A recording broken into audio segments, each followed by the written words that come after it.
Bismillahirrahmanirrahim. Alhamdulillahi rabbil alamin. Allahumma shalli ala sayyidina Muhammad wa ba'du.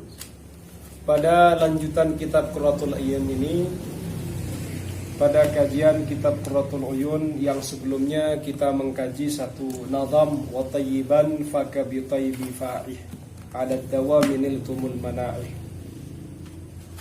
Hendaklah seorang suami itu agar menjadikan mulutnya itu harum dengan bau harum yang semerbak, sehingga mulutnya itu kalau kamu mau jima, karena ini bagian dari adabul jima', hendaknya mulut kalian itu steril dari bau-bau yang busuk. Jadi adab jima' yang berikutnya adalah mulut kita itu kalau mau jima' hendaklah disterilkan dari bau-bau busuk. Bisa dengan menggunakan pasta gigi, bisa juga dengan menggunakan larutan penyegar ya, penyegar Listerin ya, permen. Atau pakai permen, atau pakai semacam koronful, mustaka dan kayu hindi sebagaimana yang ada di kitabnya. Melanjutkan keterangan terkait dengan hal ini, maka di situ ada beberapa fawaid, ada beberapa faidah. Fawaidu ay hadhihi fawaidu al-ula. Faidah yang pertama adalah yusannu lil mar'ati an tatazayyana li zawjiha wa tatayyab. Disunnahkan bagi seorang wanita hendaknya yaitu berhias untuk suaminya dan juga menggunakan bau yang baik, bau yang harum. Qala an-nabiy sallallahu alaihi wasallam, khairun nisa al-atirah al-mutahhirah. Sebaik-baiknya wanita, katanya sabdanya Rasulullah sallallahu alaihi wasallam, adalah wanita yang harum baunya. Harum baunya ini berarti sulit kalau kita menemukan wanita langsung tubuhnya harum tanpa harus ada faktor eksternal, sulit. Kalau tubuhnya Rasulullah itu memang harum, tanpa parfum tubuhnya Rasulullah itu harum. Kalau tubuhnya imam, tubuhnya istrinya imam perlu dipertanyakan, karena bukan Rasulullah. Makanya al-atirah di sini maknanya adalah, di situ dijelaskan al-mutatayyib bil atar, yaitu orang yang dia menggunakan parfum, bau yang harum. Al-mutahhiratu, dan juga wanita yang mensucikan. Jadi kalau kita menemukan wanita kok dia sukanya berbau harum, suka pakai parfum dan suka bersesuci, suka mensucikan dirinya, dan dia adalah sosok wanita yang menjadi istri kalian, oh kalian berarti sudah menikahi wanita terbaik. Kalau wanita ini belum kamu nikahi, perlu dipertanyakan, dia berdandan untuk siapa? Pakai parfum untuk siapa? Malah itu jadi fitnah. Nah, ini yang terjadi pada masyarakat kita ini kan kebalik. Ketika ada undangan pernikahan, ada walimah, ada acara besar, resepsi, mereka berdandan maksimal. Yang harum-harum dipakai semua, yang mahal-mahal dipakai. Sementara ketika kumpul dengan suaminya pakai baju yang lusuh, baju yang sudah robek separuh kadang ya kan. Nah ini kadang kan gimana nalarnya kok bisa sedemikian. Harusnya yang seperti ini besok kalian terapkan kepada istri kalian. Besok itu kalau mau menyuruh istrimu berdandan, maka suruhlah dia berdandan yang lebih maksimal di hadapannya kalian, di hadapan sang suami. Kalau di luar ya biasa sajalah, tidak usah maksimal, biasa, yang penting kelihatan bersih gitu saja. Bukan kemudian kamu nanti keluar pakai long dress, baju tidur dipakai, yang penting nutup aurat juga tidak baik kan, kamu bentrok dengan masyarakat. Artinya maksimalkan dandanan kalian wahai para wanita baik di depan suamimu. Kemudian kalau di depan suami orang lain atau di depan masyarakat biasa saja, tidak usah maksimal. Maksud dari kata al-atirah di sini, wal atiratu al-mutatayyibatu bil 'atar. makna hadis dari kata al-atirah tadi adalah wanita yang menggunakan parfum, menggunakan minyak wangi. Wal mutatahhiratu al mutanadhifatu bil ma. Sementara wanita yang bersesuci, kalau yang di hadisnya itu wanita yang mensucikan, adalah wanita yang ia membersihkan dirinya dengan air. Berarti wanita ini bisa dikatakan sering mandi. Seperti itu. Kalau kamu ketemu istri kok jarang mandi, berarti kamu tidak menikahi sebaik-baiknya wanita. Bisa jadi sengenes-ngenesnya istri jadinya itu kan. Wa qala sayyiduna Aliun karramallahu wajha khairu nisaikum at-tayyibatu raihatu at-tayyibatu at-ta'amul lati idza anfaqat qasdan wa idza amsakat qasdan fatilka min amalillah wa amalullahi la yakhib. Katanya Sayyidina Ali bin Abi Thalib radhiyallahu an karramallahu wajha, sebaik-baik wanita kalian adalah wanita yang baik baunya, enak makanannya. Jika ia menafkahi, maka sebenarnya ia menafkahi karena ada maksud di balik itu. Jika ia menahan dirinya, maka menahannya juga ada maksud. Hal itu adalah termasuk perbuatannya Allah.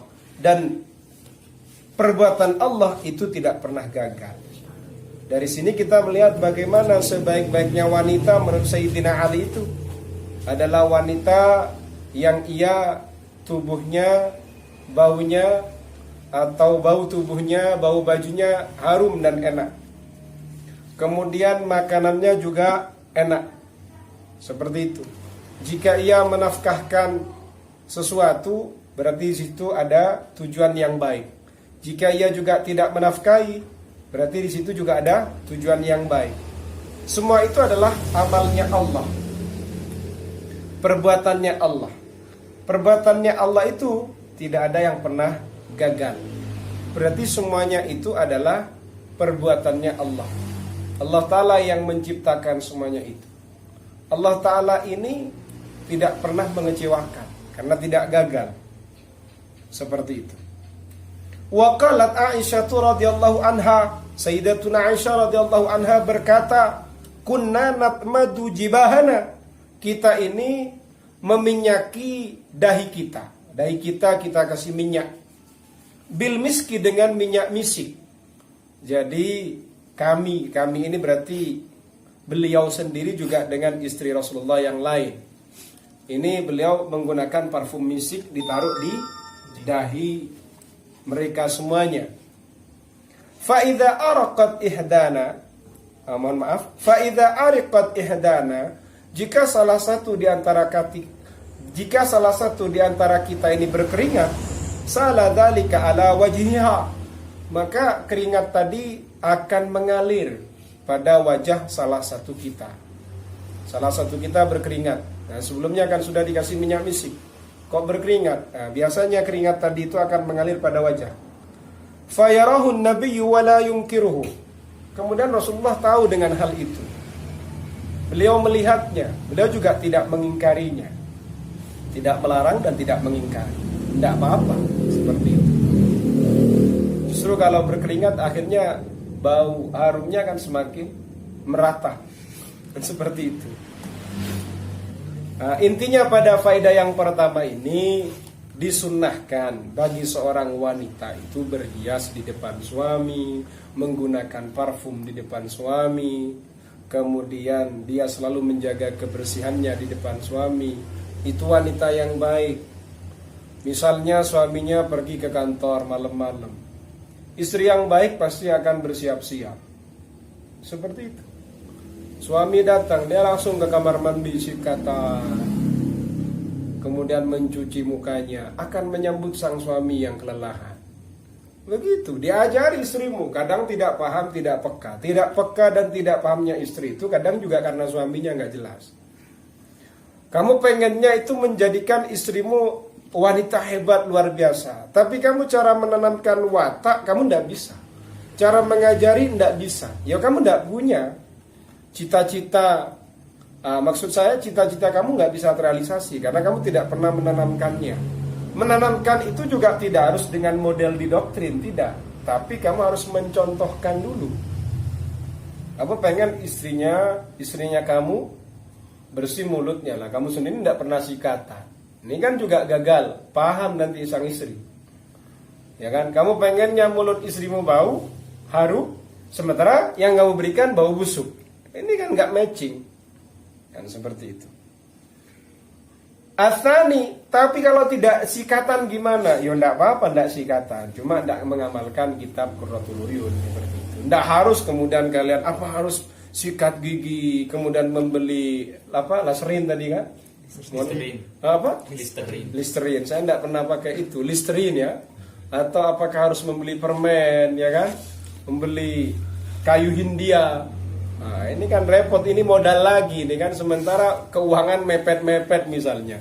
Ya enggak usah. Seperti itu, enggak harus dipaksakan. Berarti kamu sendiri yang harus menjaga diri, enggak usah beli rokok kan begitu, Mam. Nah, ini Imam Sofi kan tidak merokok. Atsani yang kedua, yusannu disunnahkan lil mar'ati bagi seorang perempuan antak hala ainaiha, hendaknya dia itu menggunakan celak pada kedua matanya. Wa anta khadaba yadaiha, kemudian ia juga menghias kedua tangannya, dikasih pacar. Bahasa Jawa itu dipacari.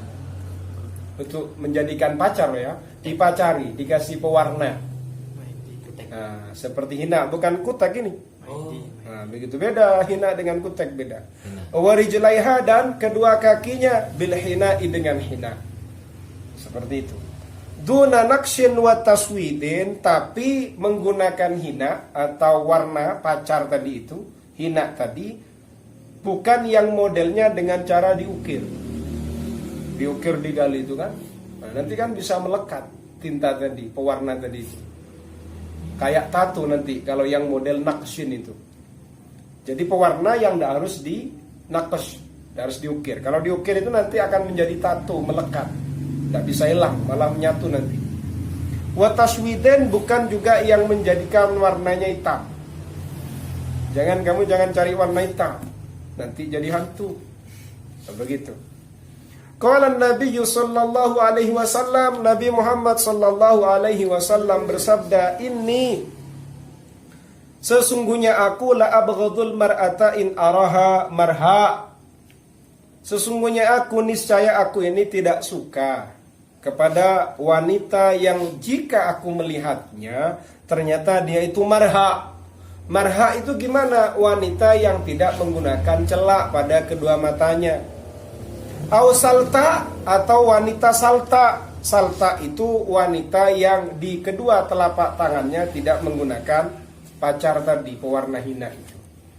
Ya, bisa kalian bayangkan itu kan? Berarti kalau di masa Rasulullah Sallallahu Alaihi Wasallam, wanita-wanita itu sangat menjaga celak dalam proses menghias dirinya, juga ada hinanya, begitu. Kamu bisa lihat orang-orang Arab lah. Kalau orang-orang lokal di Indonesia itu yang saya lihat biasanya pakai hina itu ketika menikah saja sekali. Seperti itu. Ya mungkin kalau bolak-balik juga temennya yang pusing mungkin ya kan. Seperti itu. Wal marha allati la kahalla bi ainiha wa salta allati la khidaba bi kaffaiha. Kalau marha itu wanita yang tidak menggunakan celak. Kalau salta itu wanita yang tidak pakai pacar, tidak menggunakan pewarna pada kedua tapak tangannya. Wa qala Umar bin Al-Khattab radhiyallahu an, sahabat Umar bin Khattab berkata, "Ma'syarun nisa idza ikhtadabat fa iyyakunna wan naqsha wal tahtadib ihdakunna yadayha ila hada wa asyara ila mawdi' as-siwar." Katanya sahabat Umar bin Khattab, "Wahai sekelompok para wanita, jika kalian ini mau macari kedua tangan tadi, maka awas, jangan sampai kalian macari dengan model diukir kayak tato tadi. Kemudian kalau mau macari salah satu di antara kalian, mau mewarnai salah satu di antara kalian, mewarnai apa? Kedua tangannya itu dikasih pembatas sama beliau. Sampai mana? Ila hada, sampai pada tempatnya gelang. Berarti sampai sini. Mawadhi'us siwak. Cuma sampai sini. Begitu. Nah, ini ketika masuk ke orang modern yang diwarnai banyak sandalnya. Sampai di telinganya, sampai di dadanya, di punggungnya. Seperti itu. Wa amma khidabur rajuli yadayhi wa rijlaihi bil hina fa haramun. Kalau laki-laki yang menggunakan hina pada kedua tangannya dan juga pada kedua kakinya, itu hukumnya haram. Haram. Hina bukan celak. Kalau celak pakai saja. Wa ammal hurqus alladhi yazulu bil ma' faqat fala ba'sa bihi. Kalau dengan hurqus, bedanya hina dengan hurqus apa? Kalau hina ini kena air sekali nggak langsung hilang. Kalau hina itu. Tapi kalau hurqus kena air itu hilang. Jadi kayak dikasih warna tapi kena air langsung hilang. Lelaki menggunakan itu bagaimana? Hukumnya la ba'sa bihi, tidak apa-apa. Wa in kana la yazulu illa bitaqshiri aw tajassudin fala. Kalau sekarang hal itu menjadikan tidak hilang kecuali dengan dikelupas, dikuliti atau dirubah, dicuil misalnya baru bisa hilang, tidak boleh itu. Berarti dikasih pewarna tapi bisa hilang harus diukir dulu atau harus dikelupas dulu, dikuliti dulu, maka tidak boleh. Li'annahu mani'un min wusulil ma'i lil basharati. Karena itu akan mencegah sampainya air pada kulit, sehingga ketika wudu nanti akan bermasalah, mandi besar bermasalah. Wa amma tahmirul wajhi bil humrati wa khidabus syafataini bis siwaki wa taqriful asabi'i bil hina'i fala ba'sa bidzalik. Kalau memerahkan wajah dengan warna merah misalnya, atau mau mewarnai kedua bibir dengan siwak misalnya, atau mau mewarnai jari jemari dengan hina, maka hukumnya tidak apa-apa dengan hal itu. Tapi kalau laki-laki jarang melakukan hal itu. Ya, aneh saja kalau laki-laki ya seperti itu. Ya mungkin imam kalau menggunakan itu, kalau dalam konteks Malang misalnya, ya kaget. Apa kamu sudah jadi banci atau jadi waria kan begitu. Al-thalithu, adapun faidah yang nomor 3. Ini sebenarnya karena di awal itu al-ula, kemudian harusnya itu al-thaniyatu, kemudian di sini al-thalithatu.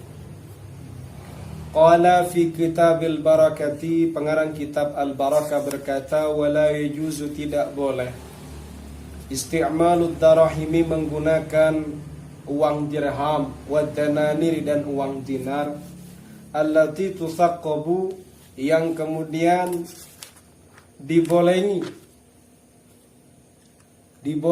ngerti dibolongi ya? Dilubangi, dibikinkan celah. Wa tuj'alu fil qiladati, kemudian uang-uang tadi itu ditaruh pada kalung, alal asahi, menurut kaul ashah. Jadi kalau uang dinar dan uang dirham itu tidak boleh dimasukkan ke dalam kalung. Ini kalung, kemudian dibolongi uangnya, dijadikan apa itu?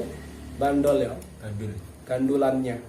Kalau kalung kan ada yang menggandul itu. Malah yang menggandul ini malah uang. Ini menurut kaul ashah tidak boleh. Bi khilafil halyi fa innahu yukrahu 'alal mar'ati tarkuhu. Beda halnya dengan perhiasan. Kalau perhiasan itu justru kalau seorang perempuan meninggalkan perhiasan, itu hukumnya makruh. Berarti orang perempuan ini lebih baiknya itu dikasih hiasan. Begitu. Wa tahalli bizzahabi wal fiddati jaizun lin nisa. Misalnya berhias dengan emas dan perak, itu juga boleh, tapi bagi perempuan. Wa kadzalika thaqbu adanihinna lil qurti jaizun. Begitu juga thaqbu adanihinna, melubangi telinga mereka, lil qurti, karena mau dikasih anting. hukumnya jaizun, boleh. Wa kadzalika as-salatu bi, kalau salat dengan menggunakan anting juga boleh. Wa laisa huwa min taghyiril khilqati, melubangi telinga karena mau dikasih anting itu bukan termasuk merubah penciptaannya Allah.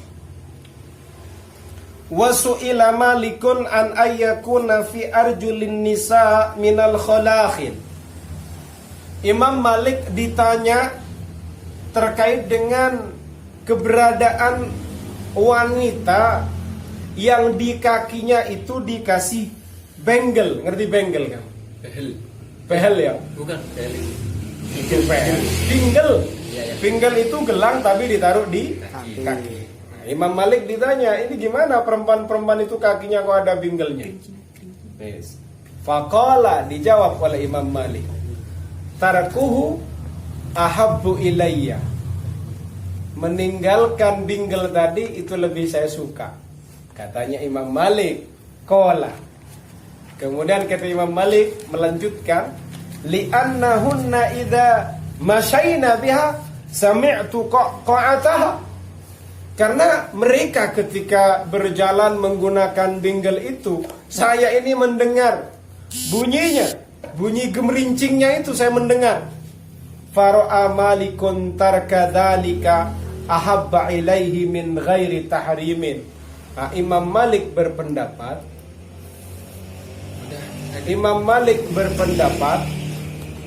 bahwasannya meninggalkan hal itu lebih disukai oleh Imam Malik, tapi Imam Malik tidak mengharamkan. Paham? Li'anna alladhi yuharramu alaihinna ma yaqsudna ila izharihi wa sama'ihi, karena sesuatu yang diharamkan bagi para wanita tersebut adalah sesuatu yang tujuannya untuk ditampakkan atau tujuannya untuk diperdengarkan. Begitu. Kalau tujuannya untuk diperdengarkan atau untuk ditampakkan, pengen ditampakkan, nanti haram. Atau pengen diperdengarkan di sini. Nah, ya mungkin memperdengarkan ini tujuannya berarti ingin mengganggu, kan berisik, mengganggu orang, seperti itu. Kalau maknanya mendengar sendiri, terus apa dosanya? Tapi kalau tujuannya bertujuan agar didengarkan, agar orang mendengar dengan suara itu dan tujuannya mengganggu, kan lain. Karena ada makna tujuan negatif tadi. Wa ma dzakarahu min jawazi thaqbil udhuni lil qurti huwa alladhi hakahu Ibnu Fir'aun anil Imami Ahmad khilafu ma lil Ghazali minal man'i.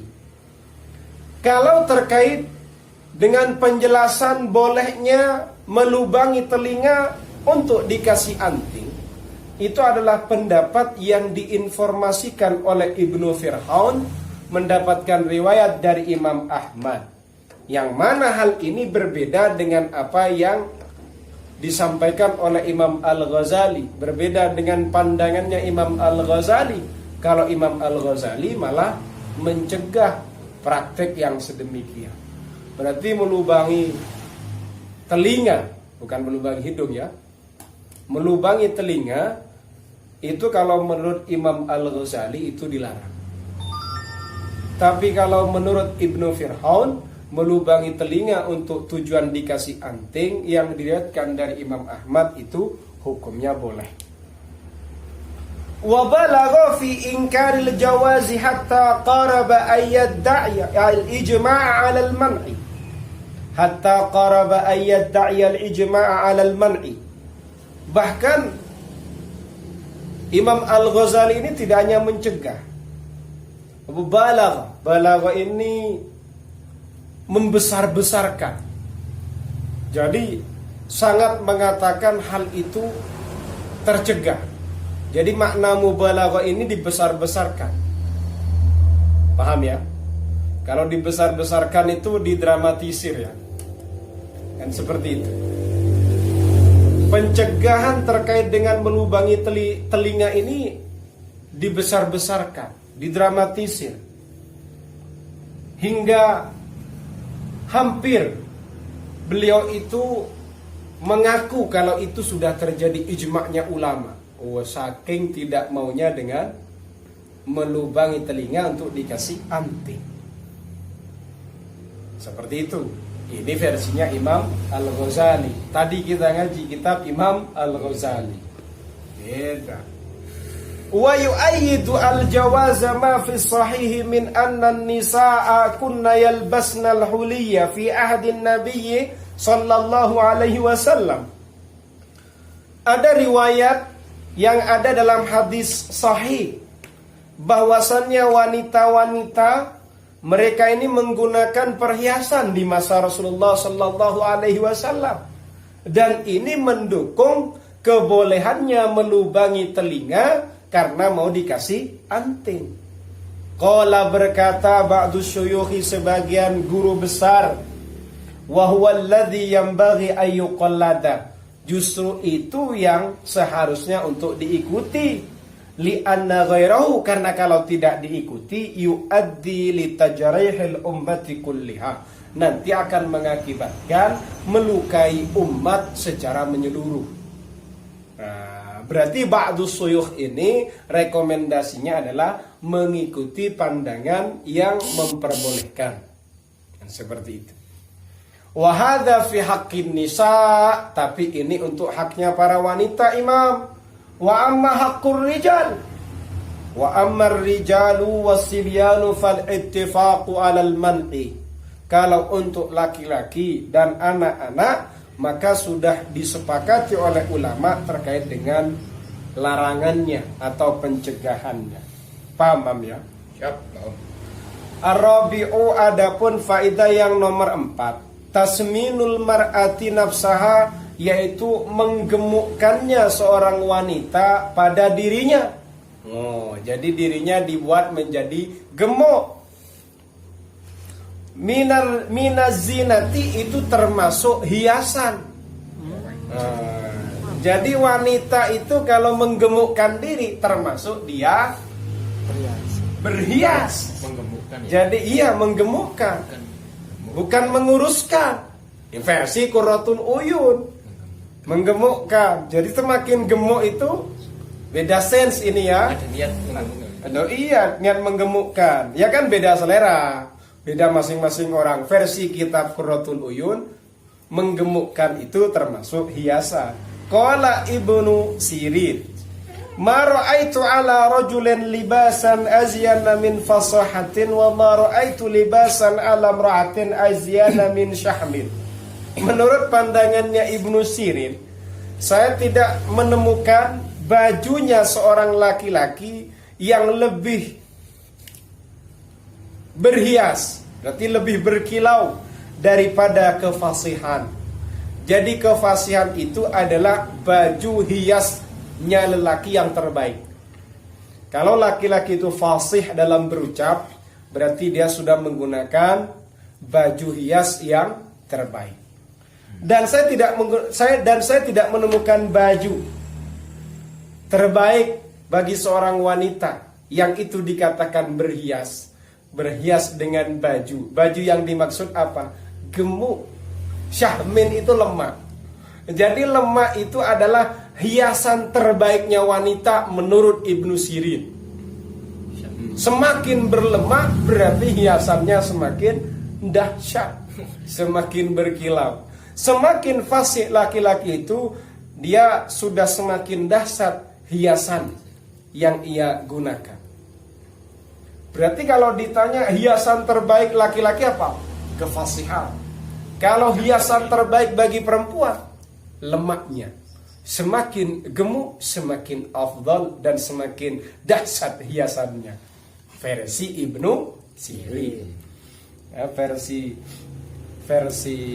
orang Indonesia ya tidak semuanya kan seperti itu. Wakila dikatakan jarene konon as-sahmu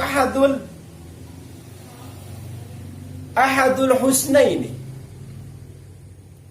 Katanya sebagian orang lemak itu adalah salah satu dari dua kebaikan. Lakin qala al-Barzali, tapi Imam al-Barzali, Syekh al-Barzali berkata, Sa'altu Syekhana Ibn Arafata an tasminil mar'ati. Saya pernah bertanya pada guru kami Ibnu Arafah terkait dengan penggemukannya seorang wanita. Faqala, lalu Ibnu Arafah guru kami berkata, ma yuaddi ila dharari fi jismin wa nahwuhu la yajuzu. Sesuatu yang mengakibatkan pada bahayanya tubuh atau yang sejenis dengan hal itu hukumnya tidak boleh. Wa ma la jaza. Tapi kalau tidak memberikan bahaya pada tubuh atau yang sejenisnya, hukumnya boleh. Li'annahu min kamalil mut'ati wa hiya jaizatun. Karena itu termasuk kesempurnaannya kesenangan, dan itu hukumnya boleh. Qala wa sami'tuhu yaqulu syahmul mar'ati la khaira fihi li'annahu thaqalun fil hayati wa natnun ba'dal mamat. Tapi beliau juga berkata, saya pernah mendengar kalau beliau pernah berkata seperti ini, lemaknya wanita itu tidak ada kebaikannya, Mam. Tidak ada kebaikannya ketika wanita itu gemuk, berlemak itu. Kenapa? Karena itu adalah beban berat dalam kehidupan. Melaku abot, tidur sulit. Wa natnun ba'dal mamat, dan kebusukan setelah ia mati. No, yo karek tergantung, makanya ini kembali kepada madhab Anda. Anda madhab kurus apa madhab gemuk? Kalau madhabnya gemuk ya ikut perkataannya Ibnu Sirin, kan seperti itu. Paham? Al-khamisu, adapun yang kelima, qala Rasulullah sallallahu alaihi wasallam.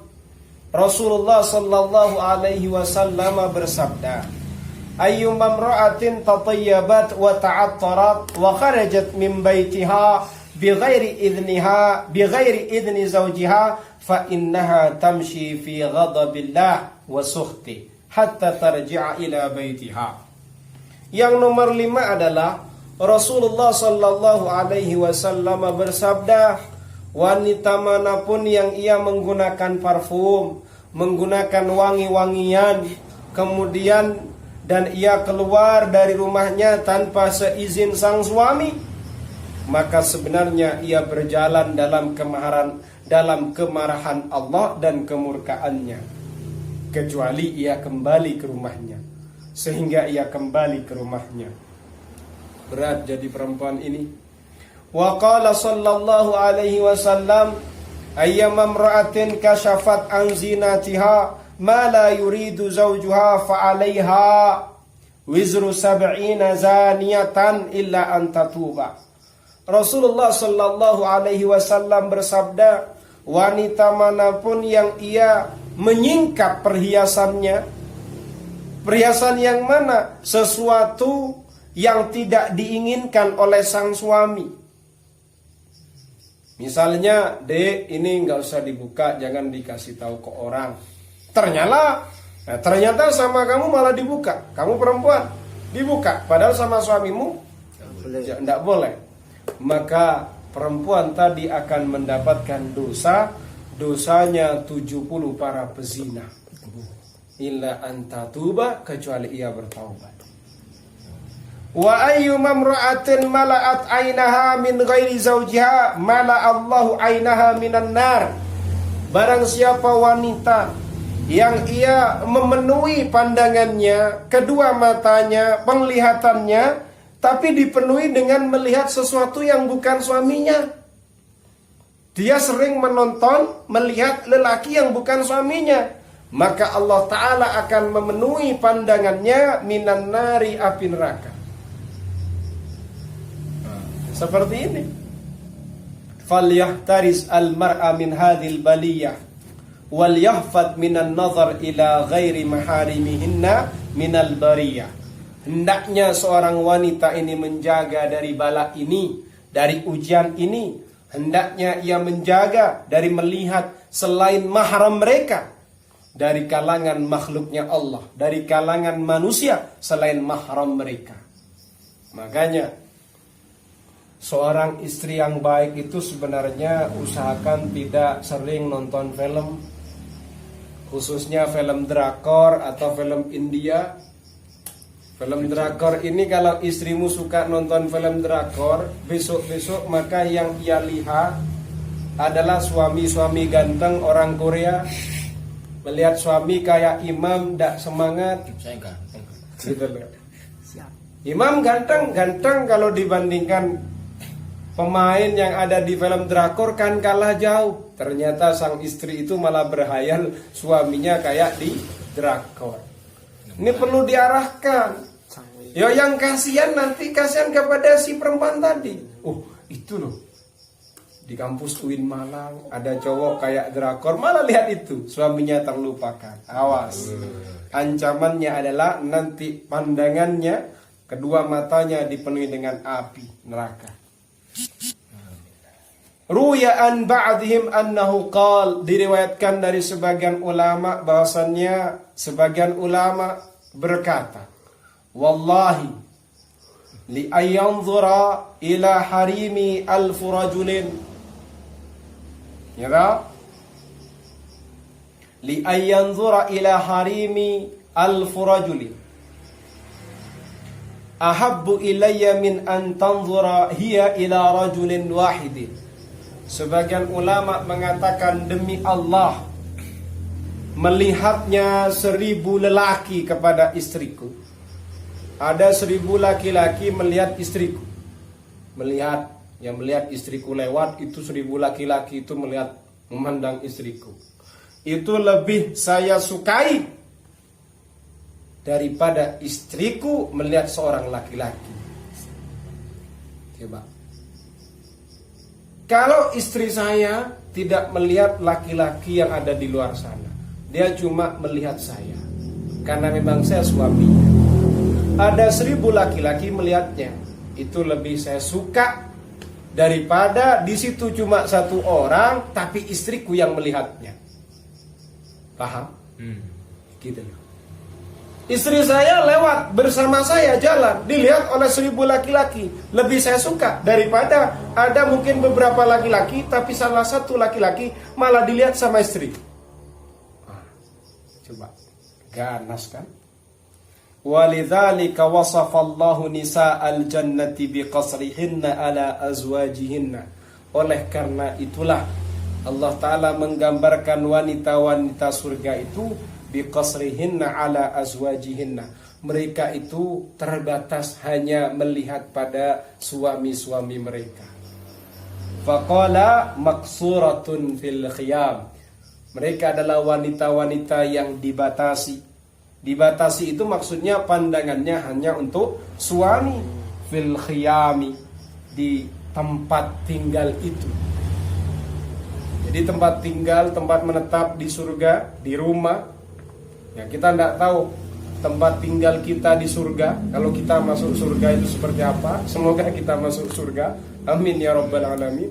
Nanti itu istri-istri kita itu hanya melihat kita saja, tidak melihat yang lain.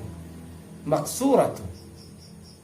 Harusnya istri-istri yang ada di muka bumi ini juga hanya melihat suaminya.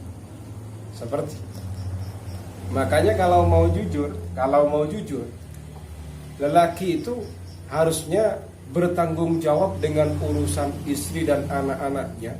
Kalau bisa, kalian maksimalkan urusan bisnis, pekerjaan, sehingga tidak harus istri yang harus bekerja di luar. Biar istrimu hanya melihat kamu. Berarti dia sudah punya sifat-sifatnya wanita-wanita surga. Seperti itulah. Wa min adabil jima'i aidan, termasuk adabnya jima' juga ma asyara lahun nadhimu rahimahullah, yaitu sesuatu yang diisyaratkan oleh Ibnu Yamun dalam nazamnya biqaulihi wala tumakkinha khalili dirhama lihalliha sirwalaha kawafhama likaunihi fi shibhi kazina fahdhar tuwafi sunnatan takrama. Atau adabnya jima itu adalah sesuatu yang diisyaratkan oleh Ibnu Yamun dalam nazamannya wala tumakkinha khalili dirhama, janganlah engkau memberikan kepada pengantin perempuan itu, wahai kekasihku, dirhaman pada uang dirham, lihalliha asirwala, agar dia itu melepas celananya. Haka ambillah wafhama, dan pahamilah olehmu, likaunihi, karena praktek yang sedemikian itu, fisibhi kazina, itu mirip dengan perzinahan. Fahdar, awas, tuwafik sunnatal bina, kamu akan mencocoki pada sunnahnya membangun rumah tangga. Fa akhbara rahimahullah, lalu memberikan informasi rahimahullah, yaitu Ibnu Yamun, annahu la yajuzu lil arusi, bahwasannya tidak boleh bagi pengantin laki-laki ayyadafa'a al arusata syai'an minad darahimi, seorang pengantin laki-laki itu menyerahkan sedikit dari uang dirham atau beberapa uang dirham kepada pengantin perempuan, likai yahulla sarawilaha, yang tujuannya ia memberikan dirham tadi untuk melepas celananya si pengantin perempuan, lianna dzalika syabihun bizina, karena hal itu menyerupai dengan perzinahan. Katanya nazaman ini, di antara adabnya jima itu tidak diperkenankan bagi pengantin laki-laki kemudian ngasih uang dulu. Ayo dikasih uang, lepas celanamu. Karena kalau kamu kepada istrimu ngasih uang, itulah sama saja kamu sedang membeli farji, sama dengan praktik perzinahan. Seperti itu, paham? Jadi mau dibuka harus bayar dulu, padahal istrinya. Nah, ini tidak diperbolehkan. Falyahdhar al-aqil dzalika liwafik as-sunnatal mutahharata. Awas wahai orang yang berakal dengan hal itu. Sehingga apa? Ia nanti ketika ia menjaga hal ini, maka dia akan sama atau mencocoki pada sunnah yang disucikan. Qala fil madkhal, pengarang kitab al-madkhal berkata, wa qad waqa'a fi madinati Fas, terjadi pada kota Fas. Kota Fas ini terjemahannya kota Fes. Kota Fes ini kota yang ada di negeri Maroko. Anna rajula idza dakhala ala zaujatihi, bahwasannya seorang laki-laki ketika mendukhul istrinya, yu'ti fiddatan, ternyata lelaki tadi itu memberikan emas, memberikan perak. Fiddatan itu perak, kalau dahab itu emas. Jadi sang suami di negeri Fes ini, di kota Fes, tepatnya di negeri Maroko, lelaki ini ketika mendukhul istrinya, ia akan memberikan perak. Qabla halis sarawil, sebelum, jadi dukhul di sini bukan bermakna jima ya. Ketika ia masuk pada istrinya, dia akan memberikan perak. Kapan diberikan perak tadi? Qabla halis sarawil, sebelum melepas celananya. Fabalagha dzalika al-ulama'u, kemudian informasi itu nyampe kepada ulama. Faqalu, lalu ulama itu berkata, hadza syabihun bizina famana'uhu. Wah, ini kok mirip perzinahan. Akhirnya dilarang oleh ulama ketika itu. Gimana ini ada seorang suami mau menjima istrinya, bayar perak. Setelah bayar perak baru sang istri mau melepas celananya. Seperti itu. Saya takut imam besok menikah, bayar dulu 500.000, saya buka celana saya. Jangan. Itu sama dengan perzinahan, sama dengan WTS, wanita tunasusila, atau PDM, penjual daging mentah, seperti itu. Wa qala fin nasihati, dalam kitab An-Nasihah juga dijelaskan, wala yu'tiha syai'an inda tamkiniha minhu fa innahu syabihun bizina, juga tidak memberikan sesuatu ketika misalnya sang istri itu juga memperkenankan kepada kalian, mempersilahkan kepada kalian, ayo mas, tafadhal, kamu juga tidak usah ngasih mas, Ya, seperti itu. Kalau tadi kan enggak, istri itu kamu kasih uang baru dia akan buka celana. Sekarang ini sang istri ini, monggo mas dibuka celana saya, sudah dipersilakan. Itu pun juga kamu enggak usah ngasih emas atau perak. Kalau contoh di sini perak ya, seperti itu. Wa kana yu'rafu 'inda ba'di ahli al-Maghrib bihallis sarawil. Hal itu dikenali menurut sebagian penduduk Maroko itu adalah lepasnya celana-celana. Kemudian terkait dengan nazam tadi ada kata khalili. Khalili itu adalah ungkapannya Ibnu Yamun kepada rekannya. Maknanya adalah as-sadiq, teman. Wahai temanku, kamu tidak usah menyerahkan dirham kepada istrimu. Nah, kira-kira begitu.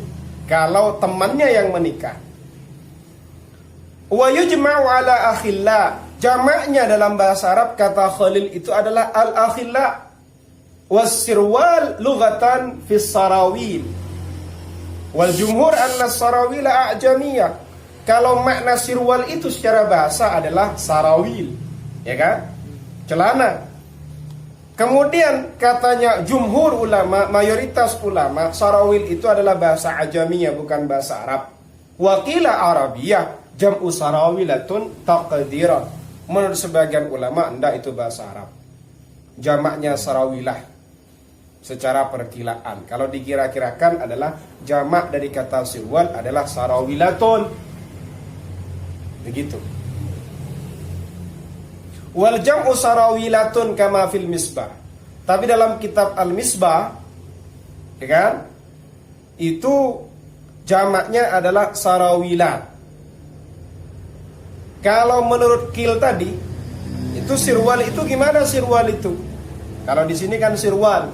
Sirwal itu adalah jam'u sarawilatun taqdira. Bentuk jamak dari kata sarawilatun. Tapi dalam kitab Al-Misbah, sarawilatun itu jamaknya sarawilah. Kemudian wazina, di situ kenapa kok ada wazina dibaca mat? Bil maddi wazina bil maddi. Wa yuqassar. Bisa dibaca wazina, bisa wazina, kan begitu. Wa qila al-mamdud wazina, kan begitu. Jadi ada yang dibaca mat berarti memanjang, ada juga yang dibaca maksur, pendek. Bukan pendek ya. Jadi ada isim maksur. Bagaimana katanya nazaman itu? Ingat kamu nazamannya wathani mangkusun wa nasbuhu zahar. Di situ ada isim mangkus, ada isim maksur, ada kal mustafa, ada al-murtaqi katanya Alfiyah. Yang al-murtaqi itu disebut mangkus. Kalau al-mustafa itu maksur. Jadi kalau wa yuqsar wazina. Nah, paham? Sama dengan mustafa, begitu. Ada juga yang menggunakan mat, wazina, kan begitu. Wakila al-mamdud lughatan Najd. Kalau dibaca az-zina itu bahasanya daerah Najd. Kalau dibaca maksur itu bahasanya orang Hijaz.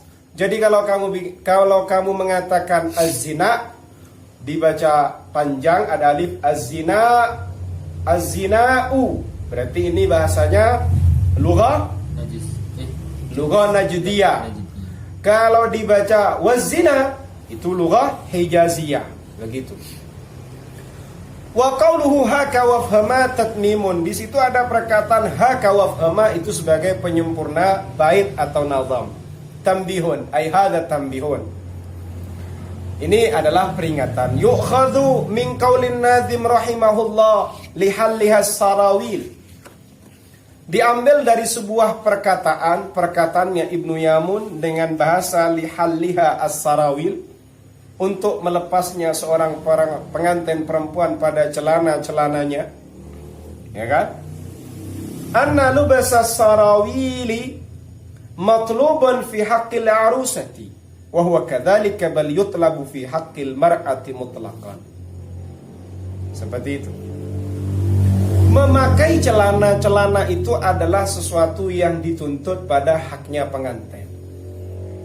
Justru kalau pengantin itu dianjurkan pakai celana. tapi celana sing kulot. Ngerti kulot ya? Celana tapi agak lebar. Jadi kalau sirwal itu bahasa di sini lebih tepatnya kayak celananya baju kurung. Jubah, orang pakai jubah putih itu kan ada celananya. Itu sirwal. Bukan celana jeans. Begitu.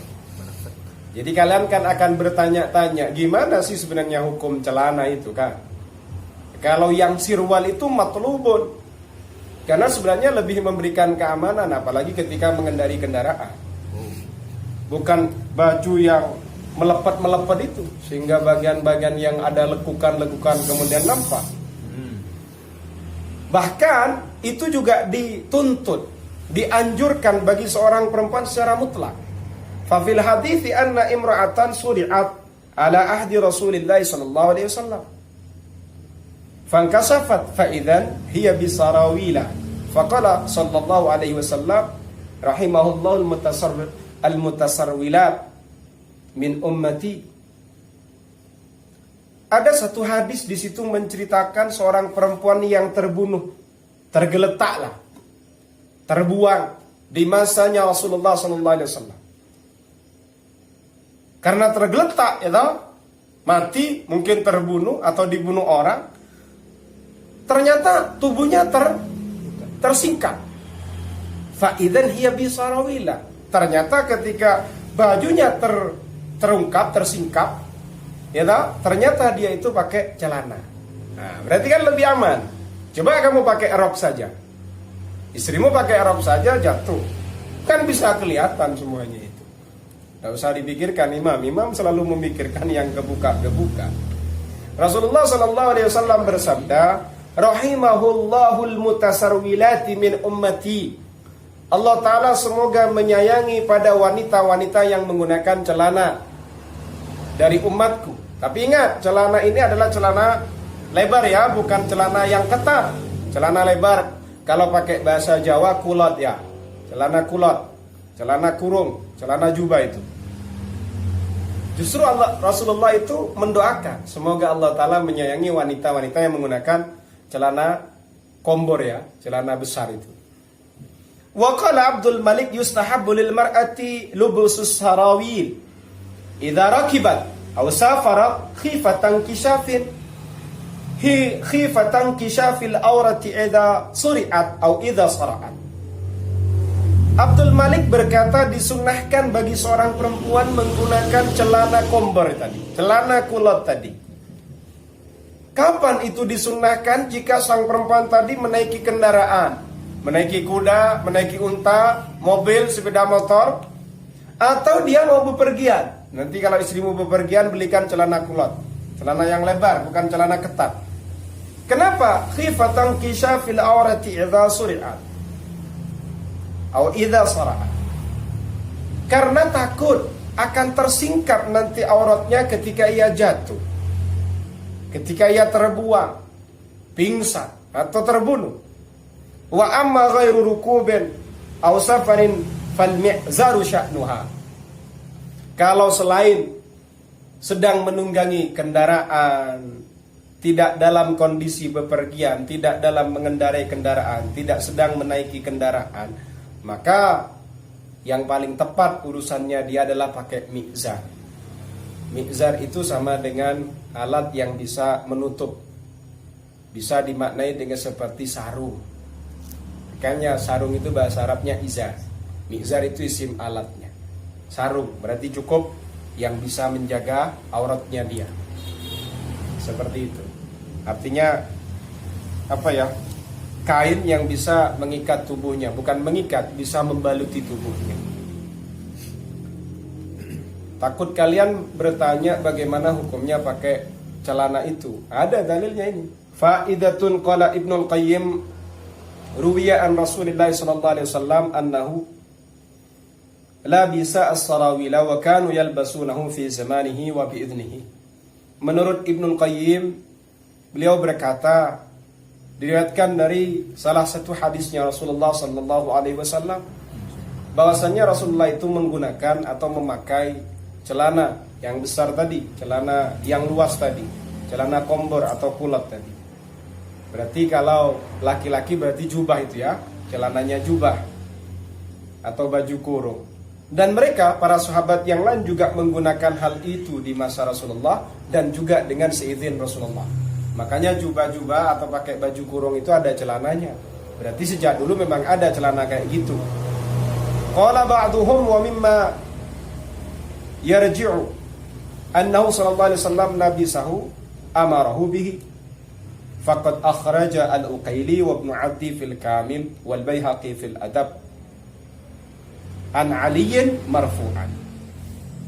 Terkait dengan keterangan yang sebelumnya bahwasannya Rasulullah itu menggunakan sirwal, Rasulullah itu sebenarnya memerintah agar menggunakan sirwal. Seperti itu. Al-Uqayli meriwayatkan dan juga Ibnu Addi dalam Al-Kamil, juga Imam Al-Baihaqi dalam Al-Adab meriwayatkan dari riwayatnya Sayyidina Ali berupa hadis marfu. Ittakhadhu as-sarawilati fa innaha min astari thiyabikum. Ambillah oleh kalian celana-celana besar tadi atau kulot tadi atau celananya jubah tadi, karena dengan celana itu lebih menutupi baju kalian. Wa hasinu biha nisa'akum idza kharajna. Dan jagalah oleh kalian dengan menggunakan celana kulot, celana jubah tadi pada istri-istri kalian, perempuan-perempuan kalian, putri-putri kalian ketika mereka keluar rumah. Jadi kalau istri kalian keluar rumah, boncengan dengan kalian sepeda motoran, kasih celana. Takut antisipasi malah kena angin atau mungkin jatuh atau macam-macam lah. Sehingga auratnya itu bisa tidak tersingkat, kan seperti itu. Karena aurat itu sebenarnya kan rahasia yang tidak boleh dipublish ke siapapun. Dzakarahu fil Jami', hal itu dijelaskan dalam kitab Al-Jami'. Qala As-Suyuti fi awwaliyatihi wa awwalu man labisa as-sarawila Ibrahim alaihi salam, akhrajahu Waqi' fi tafsirihi an Abi Hurairah. Qala Suyuti fi awwaliyatihi. Imam As-Suyuti berkata terkait dengan permulaannya menggunakan sirwal atau kulot atau celananya jubah. Itu siapa sih pertama kali? Pertama kali yang menggunakan sarawil itu adalah Nabi Ibrahim alaihissalam. Hal itu diriwayatkan oleh Syekh Waqi dalam tafsirnya beliau, diriwayatkan dari Abi Hurairah. Wa dzakara al-'allama Ibnu Dzikri anna al-imam al-jalila asy-syarifa al-majid al-asila maulana Abdullah ibn Tahir su'ila an lubsi sarawili hal huwa sunnatun am la. Orang yang sangat alim yaitu beliau adalah Ibnu Dzikri. Ibnu Dzikri menjelaskan bahwasannya al-imam yang agung, yang mulia, yang terhormat, beliau adalah sosok Maulana Abdullah bin Tahir.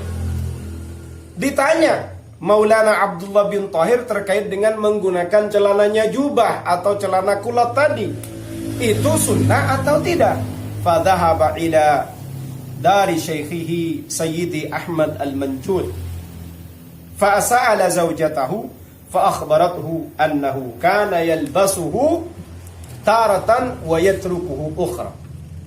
Karena ditanya Maulana Abdullah bin Tahir ini apakah sunnah atau tidak sunnah menggunakan celana besar tadi atau kulot atau celananya jubah, maka ternyata beliau Abdullah bin Tahir tadi pergi ke rumah gurunya, syekhnya beliau, yaitu Sayyidi Ahmad al-Manjud. Beliau bertanya kepada istrinya, yang mungkin tidak ketemu dengan sang guru, ketemunya dengan istri beliau. Ditanya terkait dengan hukum bagaimana sirwal tadi. Akhirnya dijawab sama istrinya, guru kamu yang bernama Sayyidi Ahmad al-Manjud atau suami saya itu, beliau kadang menggunakan atau memakai sirwal, kadang juga tidak memakai sirwal. Yes. Fa'ajaba as-sa'ila bi annahu yalbasuhu taratan wa yatrukuhu ukhra. Lima ya'lamu min shiddati tajarrudi syekh al-madhkur li'itba'i sunnati wa tabahhurihi fi ilmiha. Akhirnya pulang yang namanya Maulana Abdullah bin Tahir ini menjawab terkait dengan pertanyaannya orang yang bertanya tadi. Apa yang beliau jawab? Beliau menjawab sebagaimana yang beliau tangkap dari istri gurunya. Apa jawaban beliau? Ya, jawabannya, guru saya itu menggunakannya, juga kadang tidak menggunakannya. Kenapa? Karena sang murid tadi tahu, sang santri tadi tahu. Santrinya siapa? Maulana Abdullah tadi tahu betul siapa gurunya yang bernama Ahmad Al-Manjud. Itu adalah sosok yang betul-betul menjaga betul dengan urusan mengikuti sunnahnya Rasulullah, dan betul-betul pakar dalam urusan keilmuan beliau. Gitu. Jadi sang murid yang namanya Maulana Abdullah itu menjawab sesuai yang diamalkan oleh gurunya, karena tahu guru saya ini berarti memakainya, kadang memakainya, kadang tidak. Saya tahu guru saya adalah sosok yang paling menjaga urusan sunnahnya Nabi, dan beliau adalah orang alim. Jadi beliau menjawabnya itu, menjawab guru saya itu kadang memakainya, kadang juga tidak. Seperti itu. Wa fi nuzhihi al-khadimi ma nasr. Ma nashuhu fi ali mufti al-Islam fi diyar al-Qudsiyah Syamsuddin Muhammad bin Lataghan su'alun wa huwa Mada taqulu ya imama asrihi ya fa'iqan bil ilmi ahla dahrihi. Dalam Nuzah Al-Khadimi, di situ ada redaksi, ada pertanyaan yang diangkat, yang diajukan kepada Mufti Islam Fidyar Al-Qudsiyah. Mufti tersebut namanya Syamsuddin Muhammad bin Al-Lataghan. Diajukan sebuah pertanyaan, pertanyaannya berbentuk dalam sebuah nazam ini. Mada taqulu ya imam asri? Apa pendapatmu wahai pemimpin masa ini? Ya fa'iqan bil ilmi ahla dahri, wahai sosok yang unggul secara keilmuan di masa ini, wahai sosok yang mengungguli para penduduk di masa sekarang dalam sisi keilmuan. Antalladzi qad husta fadlan wafiran, engkau adalah sosok yang telah mendapatkan limpahan anugerah. Wa faha anka atruhu min nasri, kemudian bau harummu sudah semerbak menyebar. Ya, wa faha anka atruhu min nasri, bau harummu sudah menyebar merata kemana-mana. Hal labisa sirwal tahal Mustafa, apakah betul Rasulullah sallallahu alaihi wasallam itu menggunakan sirwal? Wa hal yusannu lubsuhu bisatri, apakah disunnahkan menggunakan sirwal untuk menutup aurat? Amla ajil bil jawab sayyidi, atau tidak disunnahkan? Coba segera jawab wahai tuanku. Bisur'atin tuhadha bituli ajri, jawablah dengan segera. Tuhadha bituli ajri, niscaya engkau akan diberi dengan pahala yang panjang, pahala yang dahsyat. Fa'ajaba bima nassu, kemudian beliau menjawab yang redaksinya sebagaimana berikut. Aqulu annal Mustafa qad istara, aku berkata annal Mustafa qad istara, sesungguhnya Rasulullah telah membeli dzaka sirwal tadi. Walam yalbashu qattu fi umri, tapi beliau tidak pernah memakainya. Rasulullah itu pernah membeli sirwal, celananya jubah atau celana kulot menurut orang Jawa, tapi beliau tidak pernah memakainya. Itu katanya siapa itu? Syamsuddin Muhammad bin Al-Lataghan. Kama syumuni hakadzalika fi hasyati syifa fasaddi an-nukri. Hal itu juga sama dengan yang disampaikan oleh Imam Asy-Syumuni dalam hasyiahnya Asy-Syifa. Fasaddi an-nukri, kemudian jangan sampai kamu mengingkarinya. Qalu wa ma fil huda min libasiha fadzaka sabqu qalamin lam yadri. Mereka berkata, wa ma fil huda min libasiha, Di situ dalam Al-Huda ada keterangan katanya Rasulullah itu menggunakan sarawil, sirwal-sirwal tadi. Dijawab, fadzaka sabqu qalamin lam yadri. Itu hanya sabqul qalam saja. Sabqul qalam itu ada sabqul lisan, itu telepet keselio lidah, itu sabqul lisan. Ya toh? Kalau sabqul qalam keselio karya. Paham? Paham keselio karya? Tapelah sate omong ikut jenenge sabqul kalam. Yo, moro-moro kamu ngomong begini. Loh, kamu tadi kan pinjam sepeda motor saya. Habis itu dikomplain sama kamu. Loh, kapan yang pinjam? Oh ya maaf, saya terpleset kalam saya. Yang pinjam bukan imam tapi Basofi. Itu namanya sabqul kalam, keselio omongan. Kalau sabqul qalamin lam yadri, itu adalah terpleset ditulis. Dia ndak tahu sudah kadung ditulis dan kadung disebar. Itu namanya sabqul qalam, begitu. Walubsuhu sunnatu Ibrahim la ba'sa bihi falbas li ajli satrihi. Kalau mau jujur itu bukannya sunnah Nabi Muhammad kalau kamu menggunakan sirwal tadi. Kalau dikatakan tradisinya orang Arab, ya. Tapi yang pertama kali pakai bukan Nabi Muhammad. Nabi Muhammad pernah beli tapi tidak pernah pakai. Seperti itu. Kemudian itu sunnahnya siapa? Sunnahnya Nabi Ibrahim alaihissalam. Kalau memakainya gimana? Enggak apa-apa, seperti itu. Falbas li ajli satri. Pakai saja untuk menutupi aurat. Seperti itu. Paham ya? Paham. Summa asyara an-nadhimu rahimahullah ila afdali kaifiyatil jima' biqauli. Kemudian Ibnu Yamun setelah ini rahimahullah akan menjelaskan bagaimana paling utamanya cara-cara berjima'. Jadi habis ini kajiannya adalah urusan prakteknya jima. Bagaimana tata cara jima yang terbaik. Kalau tadi kan adabnya jima, ini tata caranya. Besok kita akan berbicara terkait dengan prakteknya jima. Tapi bukan malam ini, karena malam ini nanti akan mengganggu kajian kitab Ihya Ulumuddin. Insyaallah besok biar istiqomah. Tsumma taya'lu fawqaha bilini rafi'atar rijlaini tabiini. Jadi insyaallah pada pertemuan paling utamanya cara-cara untuk berjima. Jangan sampai kalian ghaib ya. Hayya bina nakhtatim hadzal liqa bi qiraati hamdalah jama'atan. Alhamdulillahi rabbil alamin.